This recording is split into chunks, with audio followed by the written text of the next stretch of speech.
Hey, everybody. Welcome to the Blue Ribbon Lounge podcast. Welcome back to the lounge.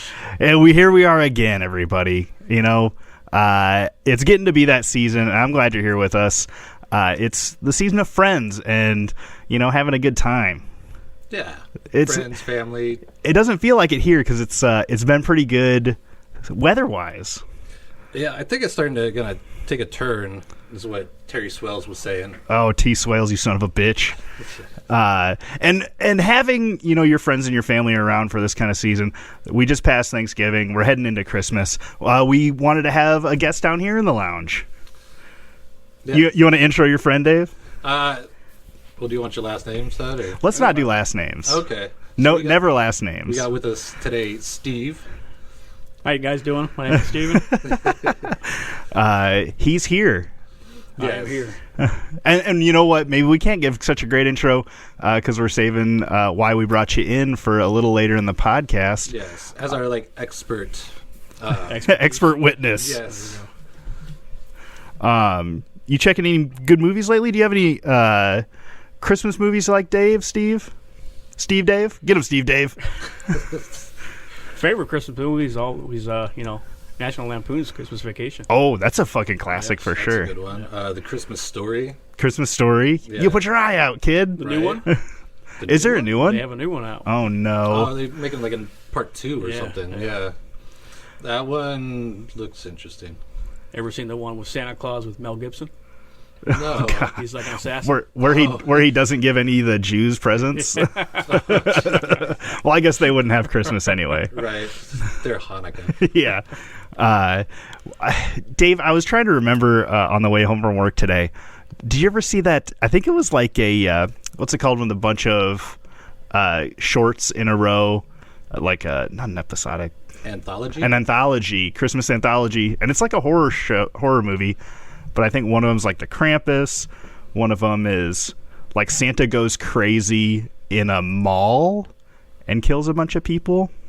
You know what I'm talking about? No. I'm sure it's like Merry Xmas or something like that. But yeah, I remember being pleasantly surprised about that one. There's a good Tales from the Crypt where a lady, she's at home with her husband and decides to kill her husband. But then there's a serial killer that breaks out of the mental institution and shows up dressed as Santa Claus. Dressed as Santa Claus. Yeah, and ends up terrorizing her. And I think her kid's home, too. So not only is she trying to hide a body, but hide from a serial killer kind of thing. Hide a body and from a serial killer? And from a serial killer. Oh, my gosh. That's a lot going on. Yeah. Me and my wife watched a Mystery Science Theater 3000, a newer one. And it was like... in the movie, there was like glowing orbs and a glowing space triangle, and then all of a sudden there was like a flying robot that was coming around, and then like stop go animation monsters, and then they were fighting each other as opposed to trying to kill the people. It was wild. It's crazy. That's like some kind of Godzilla movie or something. Yeah, so much going on. I had a little synchronicity the other day. You did? Shout out to our synchronicity episode. But last podcast we were talking about, I was talking about Dan Carlin's Painfultainment, which is all about entertainment through violence over the centuries or whatever. Turned on The Gladiator, a classic Russell movie. Crowe. Nice, Yeah, yes. It was 2.5 hours, but it barely felt like an hour and a half. It was a good watch. I watched that about 2 weeks ago. Ooh, that's a good one. I haven't seen that in a while. Oh, and then, boom, on top of that one, I watched Thor's Love and Thunder. Guess who was in that? Russell Crowe. Oh, he's in that? Yeah. Spoilers. He's Zeus in that one. Really? Yeah, and it was like, he did such a great portrayal of Zeus, being like both like terrible and like kind of, I don't know what you want to call it, like flamboyant, Yes. maybe. Yeah. Yes, he did. It was a great one. Yeah. Jump in here anytime, Dave. That's all right. Last night I went and saw Glass Onion. Glass Onion. What's that? It's a murder mystery movie, and it's got Ed Norton and Goldie Hawn's daughter. Can't think of her name. And it's also got Batista. Genie Han. No, it's not a Han. Oh, okay. She's in a couple rom-com movies. She's the blonde girl. Yeah, she played Matthew McConaughey with several movies. Yeah. She's very beautiful. Yeah. It's got Batista and Batista. Yeah, and Daniel Craig. Okay. Because Daniel Craig's the detective, and it's the same detective he played in the movie Knives Out. Okay. And was it was a sequel to Knives Out, or? Yeah, but it's kind of like an Agatha Christie kind of thing, where it's more about the detective and not anything to do with the last case he was on. Oh, Or that like sounds a Sherlock cool. Holmes Yeah, I've kind seen of thing. interviews or previews regarding that. Yeah, it's kind of cool to get stuck on an island and someone ends up dying and they're like running around trying to figure it. It's pretty good. Okay, check that out. I'd say, Glass Onion. yeah, I thought it was better than the other one, but my kid was saying that she liked Knives Out better. Okay. So, but this one to check out. Yeah. What do you got, Steve? What you got? Any family traditions for Christmas? Unfortunately, all my family's in Florida. Most Okay. of my family's in Florida. Well, hey, are you in a phone call or Phone do you, calls. anything when you were younger? Oh, yeah, the family would get all together and we just hang out. All the like cousins and stuff like that. Yeah. Grandparents. Yeah, I had a big family too when I was growing up. Yes. Nice to run around. Fact you might find interesting. Steve is actually a triplet. That A I am. triplet. Yes, Whoa. I am. Both of your brothers are in Florida. One brother, one sister. Oh, okay. Brothers in Minnesota, sisters in Florida. Okay. Wow. Yeah. You ever get like vibes that you Me and my sister used to, but Okay. nothing with my brother. yeah, better off. That guy's a jerk. You're joking, but no, I'm kidding. Did you go out and about? Out and about, not too much, but I did help my wife tear down her Festival of Trees booth. Oh, okay. For those of you not in the neighborhood, Festival of Trees is just a bunch of people get together and decorate Christmas trees with all sorts of themes, and my wife essentially took our entire living room to Festivals of Trees. So it was like a Merry Kitschmas, like a kitschy retro 50s type vibe. And boy, I just hate doing work. Was that the one where they auctioned the tree off at the end? Yeah, I think it's all silent auction. Oh, okay. For charity. Yeah, so it's like the whole month of November, I think, and they have the list up, and as you go, you can bid on it, and whoever is the highest wins. Yeah. They also have like little kid games and some music and stuff like that. I think they have like a couple of choirs. And Did they have the train set this year? I don't know. I didn't go through the whole show, just make it down the there? teardown. Yeah. Okay. They've been doing it for like, what, 15 years now? Yeah, a long time. Yeah. My favorite part is they always have like an art competition with a bunch of the schools in the area. Oh, yeah. They always have like little kid art all over. Yeah. And yeah, it's anywhere from, like kindergarten all the way up to 12th grade. And man, some of them kids can do some crazy stuff. Pretty good. Yeah, for sure. It's also, they say the parade for the Festival of Trees is the only one in the Midwest with the balloons, kind of like the Macy's Oh, Day. yeah, not a lot of people do that anymore. Yeah. In a lot of cities. You know what? I meant to post in the Facebook group. If you guys have anything funny to post in the Facebook group, especially podcast related, but I just like to see funny memes and shit. But I watched the day Barney died at the Macy's Day Parade or something like that, and they were pulling him around, and he ends up getting caught on some stuff and slowly deflating. Really? Which I think that happened in our parade one year. Raggedy Ann, I think, got caught up on a telephone pole or a light pole. Well, they always got to pull them stoplight. down to go under the walkover bridges. Yeah. I think I was talking to the old lady last year. Kermit the Frog got away. Oh, They really? found him like in a cornfield in Illinois.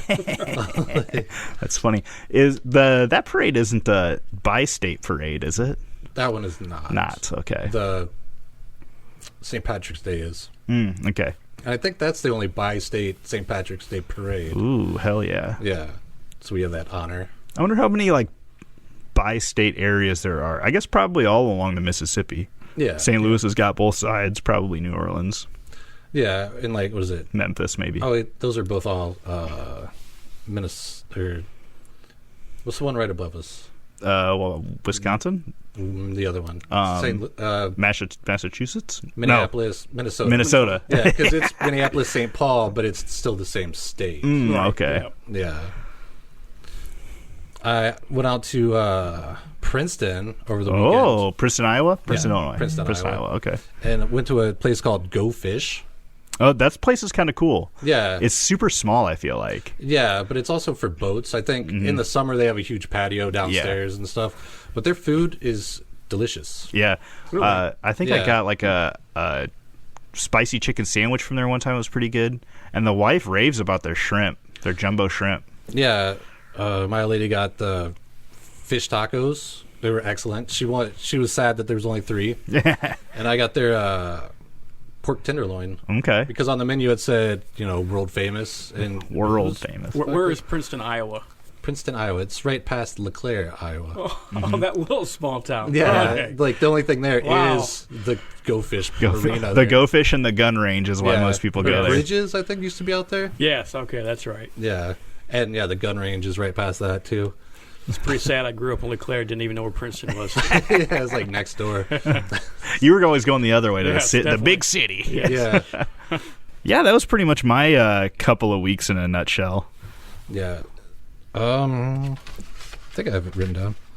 Oh, we went to a place, 100 West or the Prairie Grill, which is out off like I-80 and Brady Street.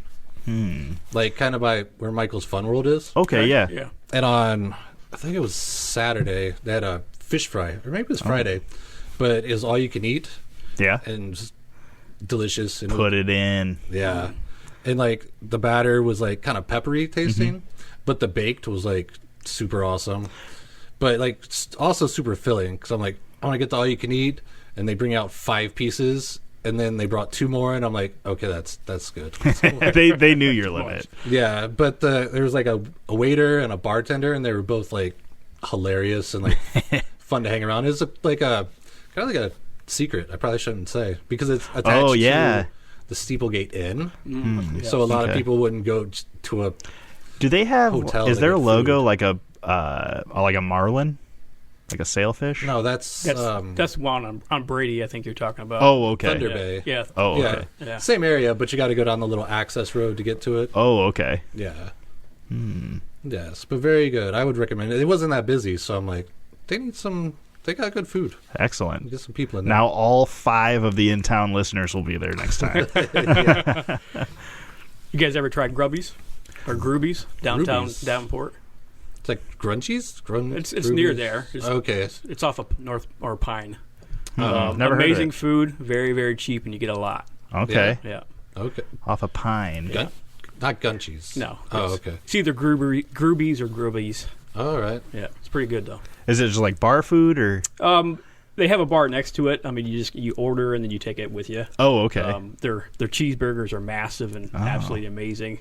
Had to They check got that out. Great French fries and great homemade chips. Oh, excellent. Awesome. Nice. Off a pine. Got it. Out there. I'll forget, but then I'll listen to it when I Yeah. edit the pod. Yeah. So we do have a beer this week. Oh, yeah. I forgot all about this beer. Yeah. Speaking of Thanksgiving, this is kind of like a leftovers. Yeah. Leftovers always better the second time. Right. And this is I don't know how to say that. Wistach. You call Brewery? it pumpkin. It's just Oh. pumpkin seasonal ale brewed with pumpkin and spices. Oh, I'm pouring it all over the place. Gotta watch what you're doing.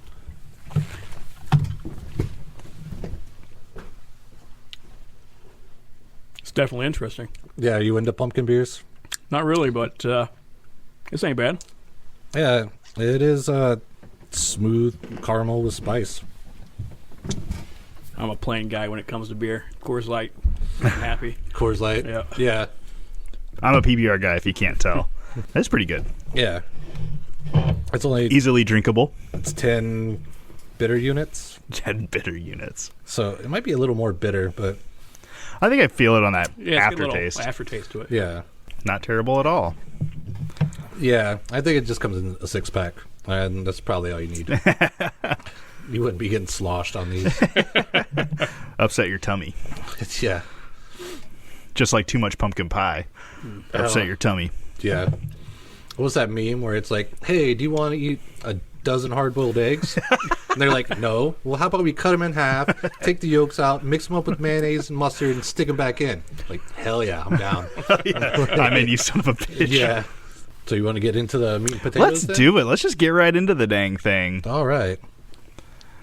Well, the reason we have Steve here is we brought him in because we were going to talk about Lyme disease. Lyme disease. Yes. My favorite disease. Yes. It goes great with tequila disease. Right.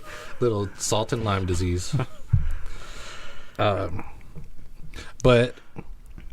Lyme disease is a disease in the United States. Only the United States? I think there's some in China and Russia, Oh, but okay. not really So. anywhere else.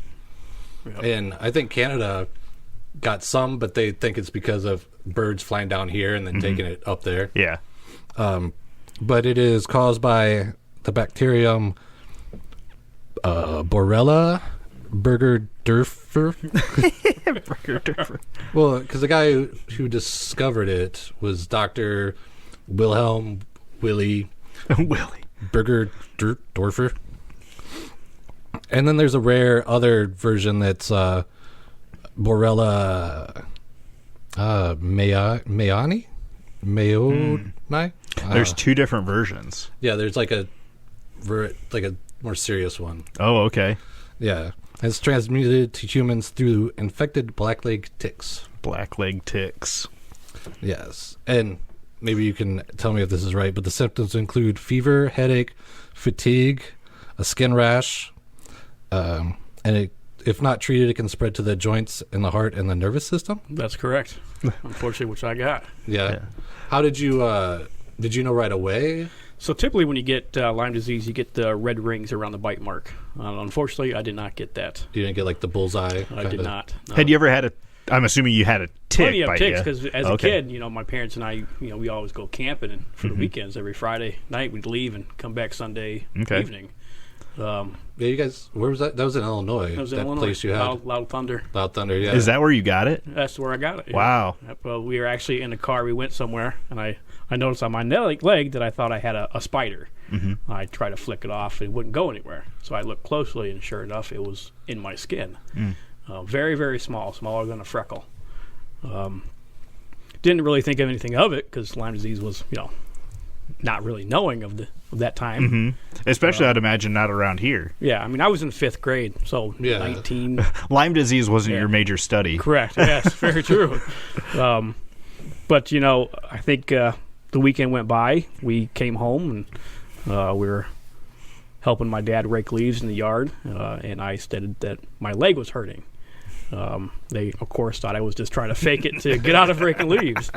So I went inside the house, took a shower, and noticed that my knee was swelling up almost to a basketball size. Basketball. Yeah, so they rushed me to the emergency room, stuck a needle in my leg, drained the fluid out. I think maybe a month or two went by after that. I got really, really sick. 105-degree temperature, I believe it was. So rushed me back to the hospital. Did some test after test. Nothing came up. My mom finally told the doctor that, she did pull a tick out of me. And they ran the test for Lyme disease, and sure enough, I had Lyme disease. Oh, wow. Yep. Crazy. That's not how I've heard a lot of these stories happening. Yeah. Went back into the hospital, very, very scared, didn't know what was going on. Had like 3 doctors in the room, several nurses, held me down, made my parents leave the hospital room, stuck a needle in my arm to my heart to feed me medicine. Is that antibiotics? Some type of antibiotics, yes. I don't remember exactly what it was, but it was very high doses. Yeah. That went on for a while. Had a home nurse come to the house for a while. So do you remember how long you were in the hospital for before they sent you home? Just that day. Oh, okay. Yep. Now, didn't you have was this after or when you first, your knee swelled up, you had like a bubble cast or something? So when the knee swelled up, I had a full leg cast on for, I think it was a month. But that's after that, when I got sick with the high temperature, they did put the IV tube in my arm to my heart, and I had a cast on my arm just right above my elbow, covering the needle stuff. Okay. The PICC line. Yeah. Yeah. And how long, because vaguely remember you were out of school for a while. I was. I was out of school for, I can't remember how long it was, but when I was able to go back to school, of course, I couldn't do anything. Couldn't go out to recess. Couldn't go to gym class. So it kind of sucked as a kid, as a fifth grade. I bet. How long did that last for you? I think I had the home nurse for about a year. Unfortunately, my body either rejected the medicine or the nurse put the medicine in too fast. So I got hives. And, of course, I was rushed back to the emergency room after that. And that's when they started giving me medication to take instead of the IV. So, Did it clear up shortly after that? I always have Lyme disease. I mean, I okay. had the worst case as a kid. Oh, okay. So, as of right now, I'm 43 years old. I have joint issues. I have what is called Lyme carditis as well, which affects the heart. Yeah, they said, what I was reading is it was treated with antibiotics after, and they give you like a month's worth. I had more than a month. Okay. Yeah. I had a lot of it. And that's the thing that they say a lot about Lyme disease is even after they finish treating it, you still have the symptoms. You do. So it almost seems like they didn't really get rid of it. Correct. They don't know much about it, apparently, it seems like. Yeah, because if you still have the symptoms, then they call it post-treatment Lyme disease syndrome. So then it's not a disease anymore. Then it's just a syndrome of having Lyme disease. Right. Yeah, and I think they said it could be like an autoimmune response. Correct. Which is like if they give you medicine and then your immune system still thinks that it's fighting stuff off, then it's still going to have, lymph node issues and yes. Like fevers and fatigue and all that. Correct. And then the other one is they think maybe there's still an infection, they just can't detect it. That wouldn't surprise me. Yeah. Yeah, a lot of the things I was hearing about Lyme disease is that they call it like I don't know if you heard this, I can't remember. I forgot all my fucking notes. They call it like the essentially like the hiding disease. That's what it does. It hides into the body. Well, like it replicates a bunch of different like arthritis and a bunch of other stuff I can't remember off the top of my head. But it's so similar to a lot of those other symptoms where that are more common that doctors will generally treat those first. And maybe that's on a case where they didn't know that you were bit by a tick. Correct, probably. I guess considering that, the doctors probably went to it quicker because of the tick. But generally, if you didn't know you got bit, they'd maybe treat you for a lot of these other diseases before going to Lyme disease because it's maybe so much rarer. Yes. Yeah, and I've heard that people have had problems being like, I have everything ticks the boxes for Lyme disease, and the doctor will be like, no, no, you don't have that.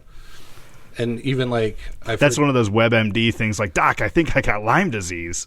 Yeah, and even some cases where the patient will offer to pay out of pocket for it, the doctors to be like, it's not necessary. Right. It amazes me still how few doctors actually know about Lyme disease. Really? Know the study of it. Which is crazy because I feel like a lot of people know about it, But correct. I guess that doesn't necessarily mean that you go straight to it. Yeah, and or know how to treat it. If you look at a map of like Lyme disease outbreaks, that's normally in the northeast part, like around Connecticut and Maine and New York, New Jersey, that area. So I'm sure if you're in that area and you get the symptoms, they're probably going to test you quicker than, being in middle of nowhere, Iowa. Yeah. And I guess a lot of the things that I looked up was information from, and we'll talk about it more later, but information from like the 50s to 70s, where when it was just kind of starting out. Because even when it was first diagnosed, it was like 1978, and it was in and around Lyme, Connecticut, which is where it gets the name Lyme disease. And a bunch of kids, there was an outbreak of what they called juvenile rheumatoid arthritis. And so they thought all these kids just were getting arthritis early. And then, but once it was like, most of the town's kids. Yeah. Then they started digging into trying to figure out what was actually going on. Yeah. And I mean, let's face it, like then it was the 70s, you know. They didn't have as much knowledge as they had even when you were, you know, in 5th grade. Correct. Yeah. But yeah, and for people not, or like doctors not going to diagnose it, it's still like 300,000 people a year contract Lyme disease. And I think it's starting to get more. Which sounds like a lot, but that's really like Small. what? 0.03% or something of the population. 30 million people or whatever we have. We probably have more than that. I think we have like 1 billion at least, if not 6. There might be 6 billion on the planet, but I think we have about 1 billion in our country. Yeah, I wouldn't doubt that.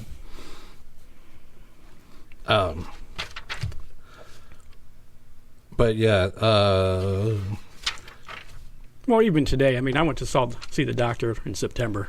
Do you have to go every so often to keep up with it, or No, was this I just a regular checkup? I just ignore it anymore because they either tell me eat healthy or take pain pills. That's basically it. That's the response now. And it's like, well, you know, I guess I'll just live with it. yeah. Do they? I know before, weren't they like using your blood for testing? They were. So when I was younger, I was basically a guinea pig, unfortunately. Using my blood for testing, and they were also checking for maybe an antidote for it. I know there was talks about for animals using it, but I don't know what come of that. So did they say like how many kids or people they've seen with Lyme disease in this area at all? They didn't. Okay. No, not at all. Yeah. First discovered by Dr. Willie Bergdorfer, like I said. Bergdorfer.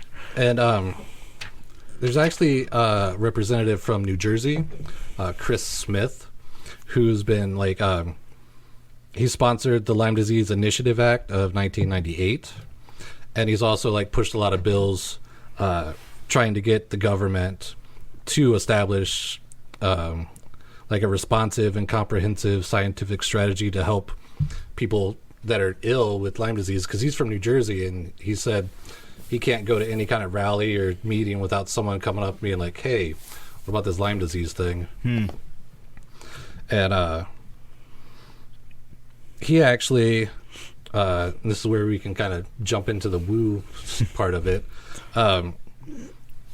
He's pushed an amendment in some of his bills that require the government accountability office to determine if the ticks were like some kind of weaponized thing from the U.S. military. Because I've seen articles where it says that he has gone through Bergendorfer's research and has discovered that before he was like he was a scientist for ticks and stuff, but before that he was into bioweapons specialist. And I haven't seen this Chris Smith say it himself, but he's always quoted to have said that after going through Bergdorfer's files, it revealed that he was a bioweapons specialist and that, quote, stuffed ticks with pathogens in a quest to cause severe disability, disease, and death to potential enemies. Damn. Yeah, and I've seen a lot of articles that say that, but they're all saying that he said it, so there's no like, on April 18th in front of the courthouse, he said this. It was just like, in this book that they read, he was stated saying that, so it's like second-hand kind of like knowledge. Yeah. But there's a lot of other weird stuff that goes along with ticks and Lyme disease, all the way back to World War II. Yeah. So I don't know if we should consider everybody knows what Project Paperclip was, but it's a pretty big one, kind of pretty close. I would say it's bigger than Project Blue Book. Yeah. Yeah, I would say so.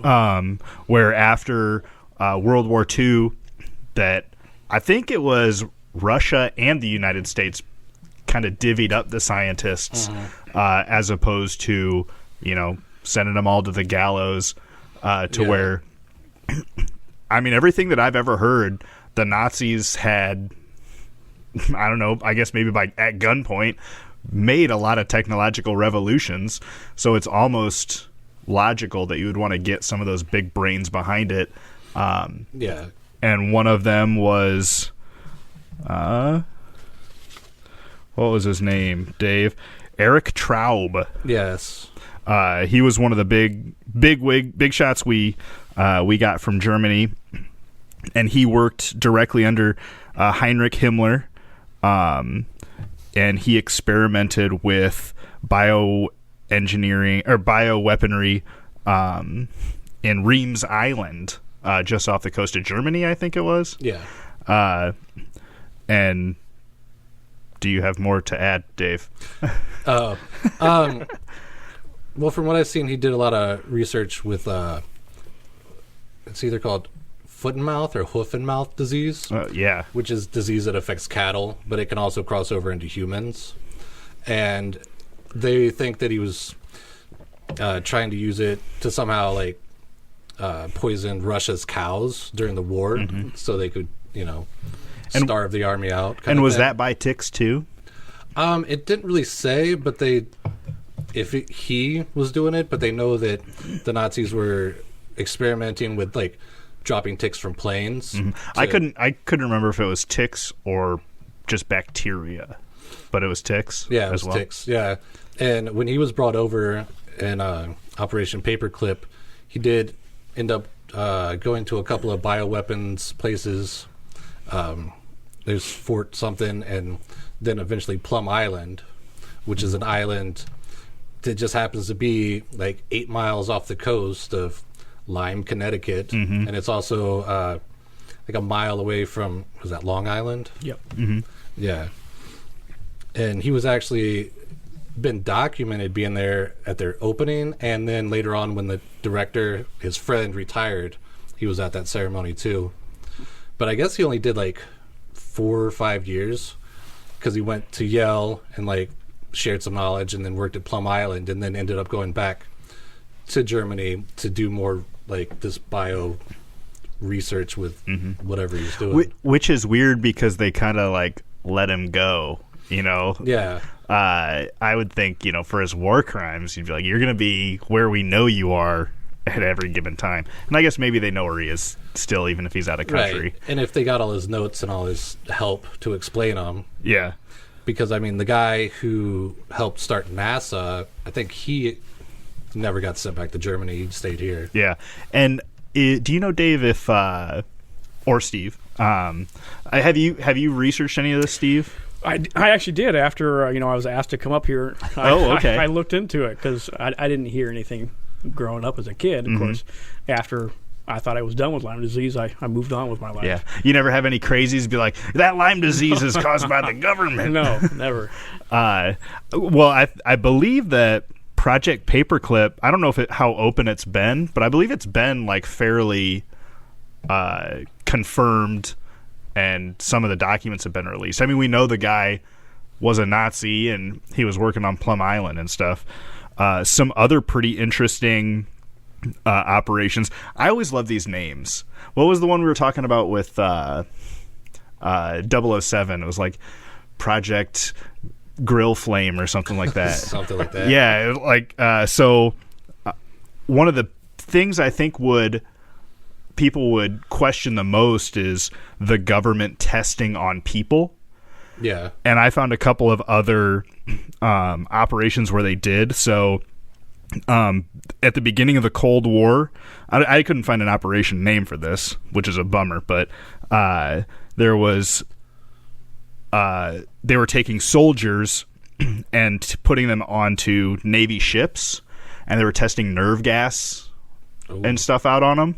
So, and there's no record of how many or who was tested on these ships, but it was like pretty extensively. I want to say like up to like 52 times they did these tests, and who knows, from anything from like, hey, wear this gas mask, does your skin itch, to like, hey, let us know when you can't breathe or something, like I believe that this is documented where they were doing this. And then Operation Big Itch. They dropped, or in 1954, they dropped a bunch of fleas, like bioengineered fleas, at the Dugway Proving Ground in Utah. And that was like a big swath of land that I don't think anybody lived on. And they just kind of like, that's where they test bioengineered weapons and stuff like that. Bio and chemical weapons, which is still like a little close to home. Most definitely. One of my biggest, so Dave knows my favorite trivia fact is if the world was shrunk down to the size of a marble, it'd be smoother than any marble we can make.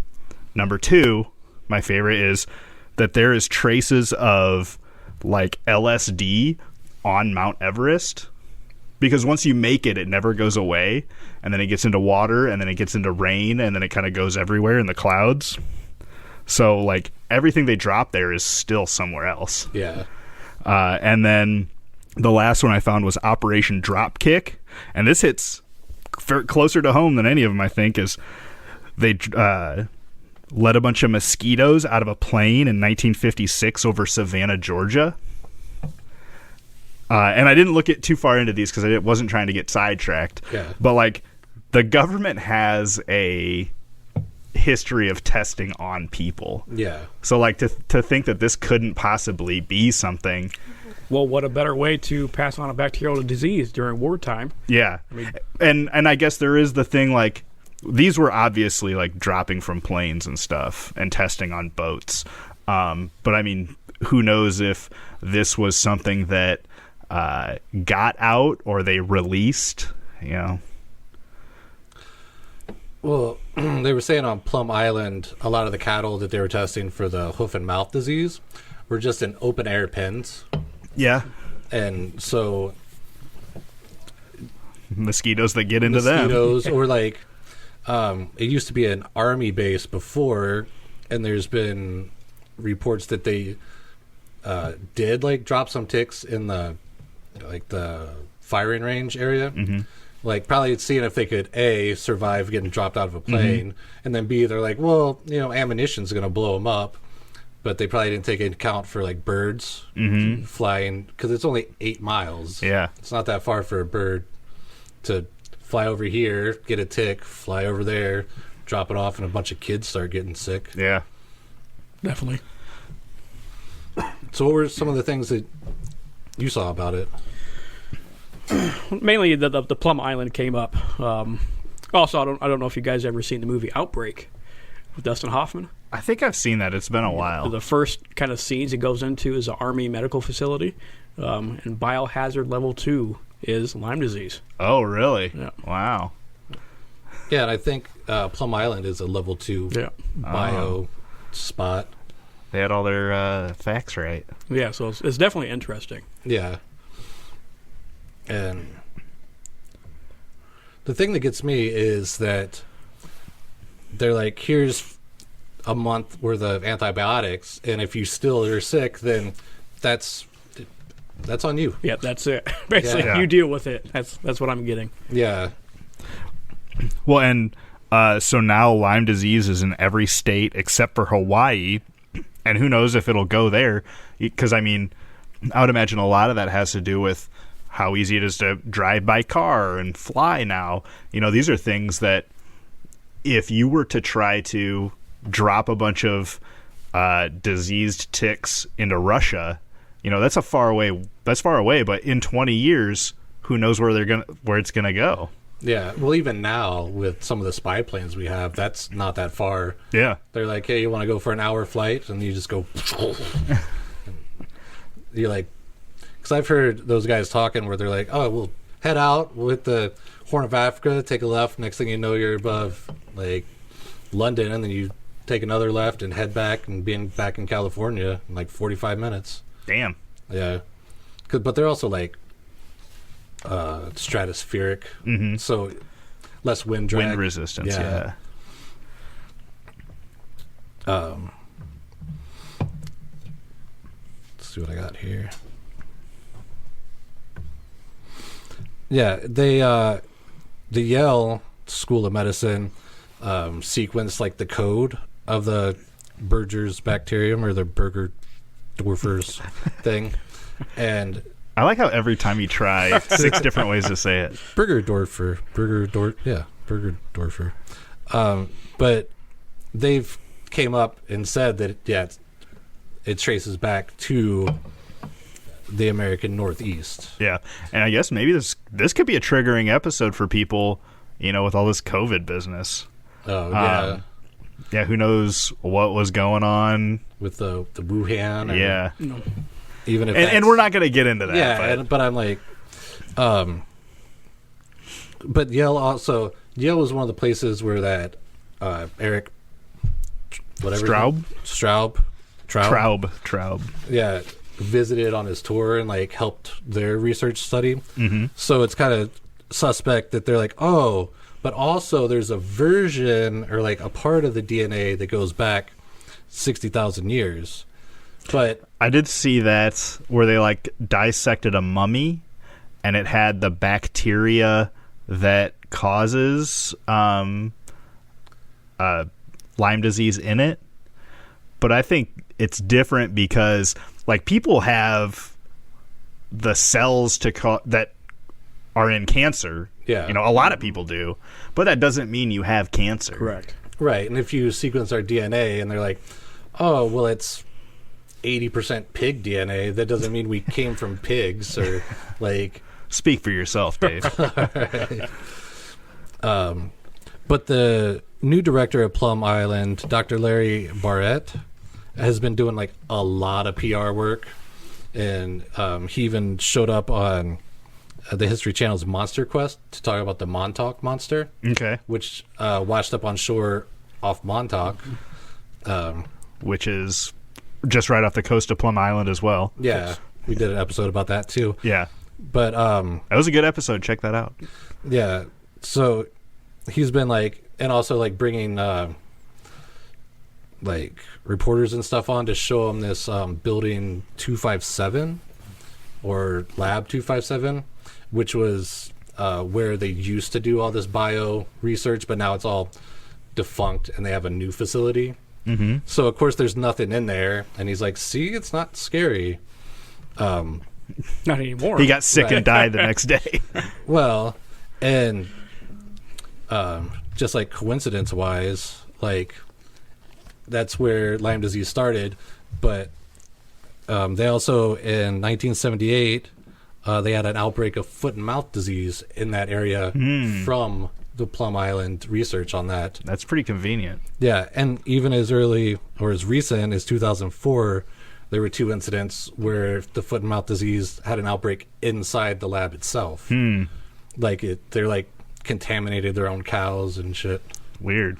Yeah, so I mean, obviously they don't have the best security. Yeah. If stuff's getting out. Well, and going along with the Montauk monster, I had heard that there was like a 6-foot African American guy that washed up on Plum Island, and the security guards found him.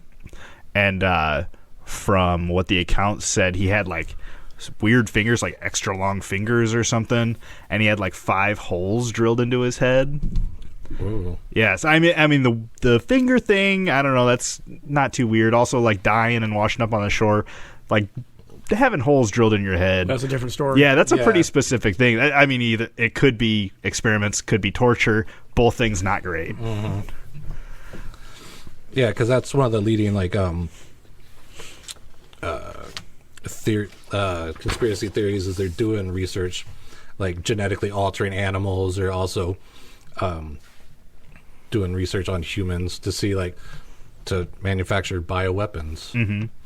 And there has to be something to it. They must be doing something besides just doing research to protect our own livestock in the U.S., because it was actually on one of the Al-Qaeda hit lists. I had heard something about Al Qaeda and Plum Island, but I couldn't remember, or I couldn't find what exactly it was. Yeah, because there's other bio sites in the U.S., but for some reason that one in particular. Probably because it's right next to the coast. You can fly a plane into it.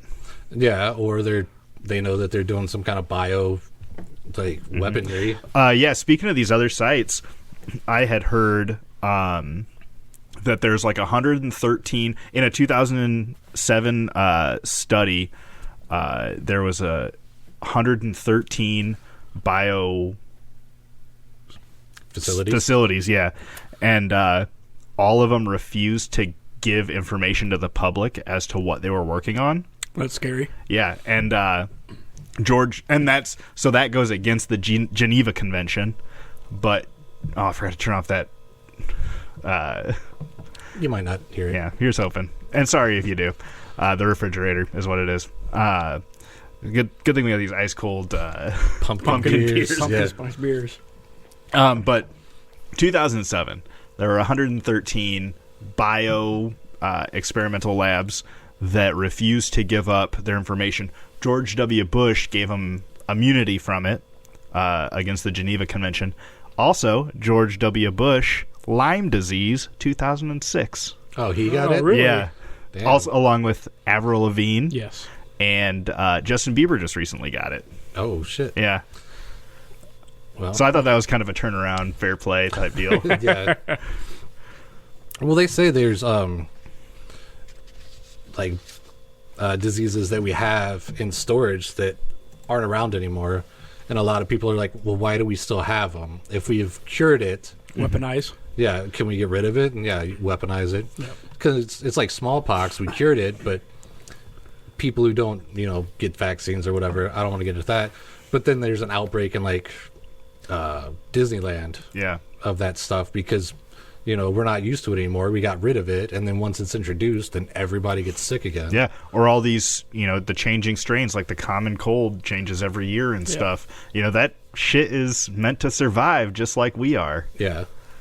But with most diseases, they mutate to become easier to catch, but then become less fatal because they want to spread. And they want to survive. So if they just are killing the host, it can't really survive that much. You ever play that game Pandemic?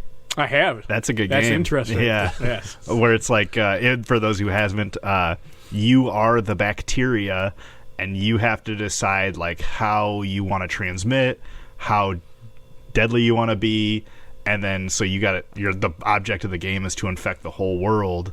But if you're like easy to get and kill your host quickly, everybody just shuts down their borders and they don't get you. But it's actually a pretty fun I game. actually started playing it when the pandemic occurred. And well, I think they also have a board game now. But I played it on the computer. That's interesting. And that's like a fun way you could probably teach kids how to all about that. All about science. Yeah.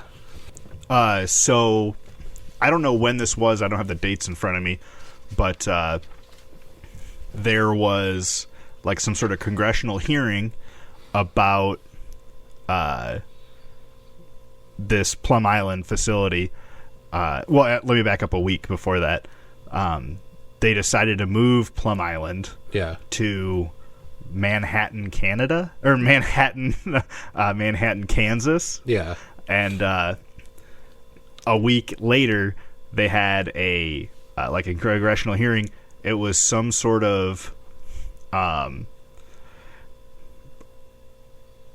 commerce type committee for like import exports, I believe. And they were talking about how like, hey, maybe we should have talked about moving this facility to Kansas, because within that area it's right next to like 40% of meat cattle comes from Kansas, and like 45% of pig cattle or pig stock, I don't know, right, comes from there. Also in the middle of Tornado Alley, right. I could see a 1-inch vial of something terrible getting picked up in a storm and thrown halfway across the country or something. Yeah, and a lot of people, because I guess they were trying to expand Plum Island, and there was enough protesting that it shut it down and got enough interest to be like, oh, we don't want that. Yeah. But I think, except for doing research into this, I would have never known they were going to just move this bio facility into the heart of Kansas. And I think they did move it. Oh, really? Yeah. From what I heard, that they did and maybe they haven't moved it yet, but they had made the decision to move it. before this guy went to this meeting like the next week. So. You think that'd be some kind of like national news? Yeah. Yeah. But like we had just talked about, there's 113 other facilities somewhere in the United States. Right.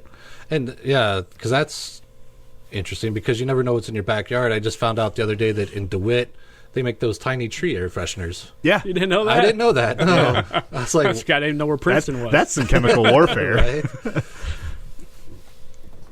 So, yeah, you drive by any building, nondescript, you never know what they're doing in there. Yeah, for sure.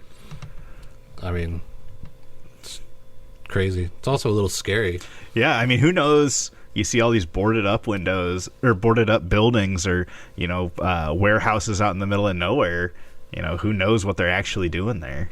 That's got to be some sort of conspiracy thing. Yes. Yeah. I did see, I wanted to do an episode on it, but as I got into it, I didn't think it was necessary.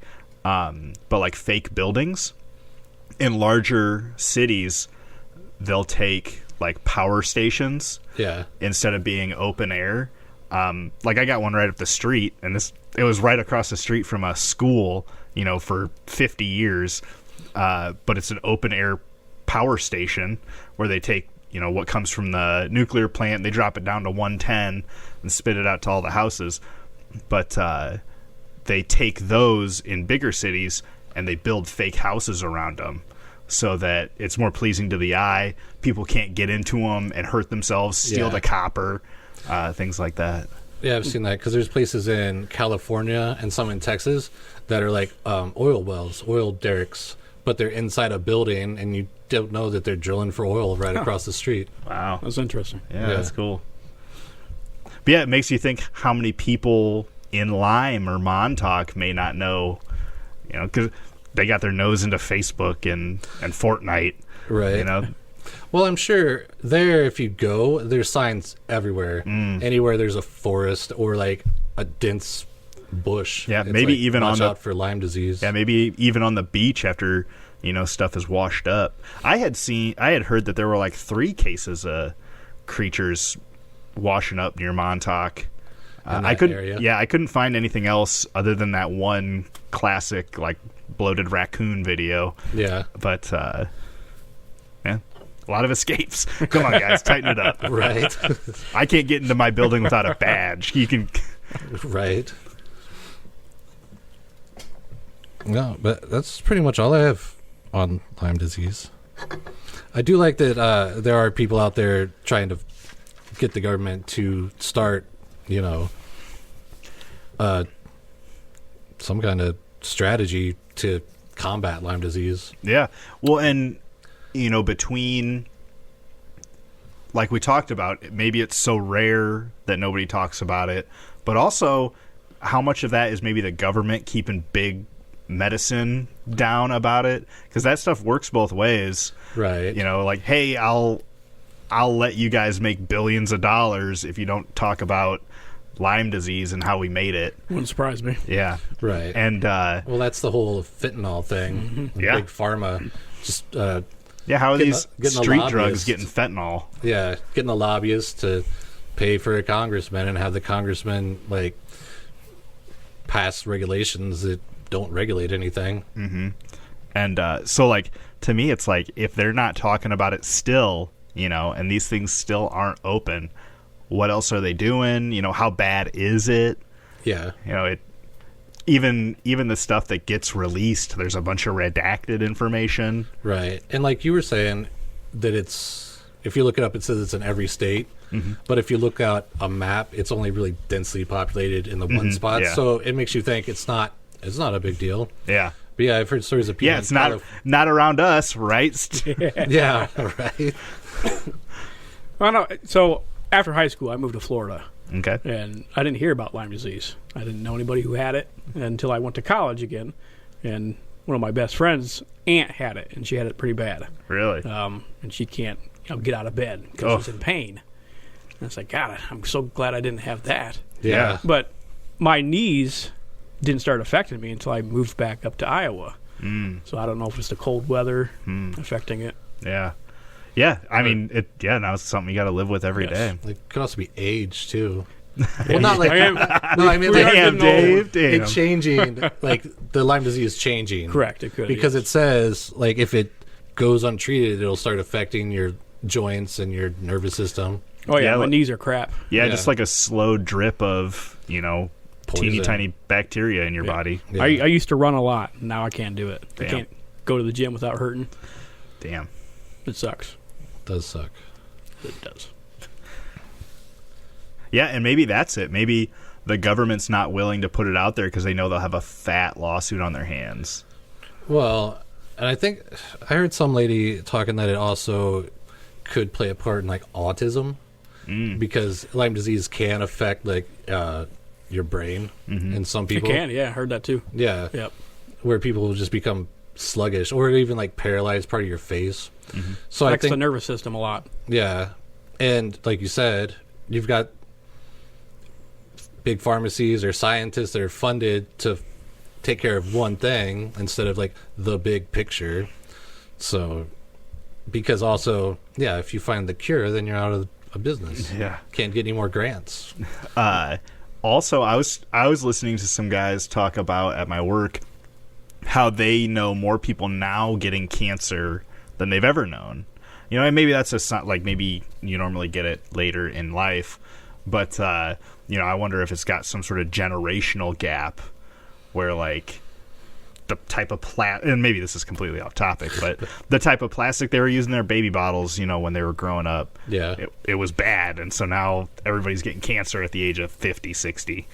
Look at all the stuff we eat and drink. Yeah, for That sure. we can't, other countries aren't allowed to have the certain stuff that Yeah. America Yeah. can have. You can't get like a hamburger that's grass fed for less than $10, but you can go get a McDonald's hamburger for $1.50. Yep.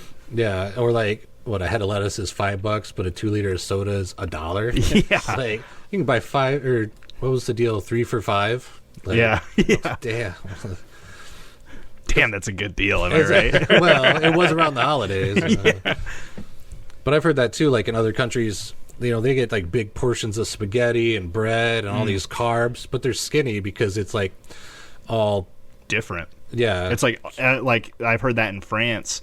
When I was in high school, my girlfriend had a foreign exchange French girl, and she was just saying like how different the bread is. Yeah. It's made fresh every day, and if you don't eat it in a day and a half, it goes moldy. Yeah. I got a loaf of bread in my drawer upstairs that's been in there for 3 weeks. Yeah. Yes, yes. Have you ever looked at it like a Coke can on a regular bottle and then get one in the glass bottle from Mexico to see the difference in the ingredients? There's a lot of difference. Really? Yes. Wow. Probably not as a lot of processed Yeah. stuff. Yeah. Less sugar. For sure. Yes. Speaking of Coke cans, I got in this deep dive on why cans are the way they are.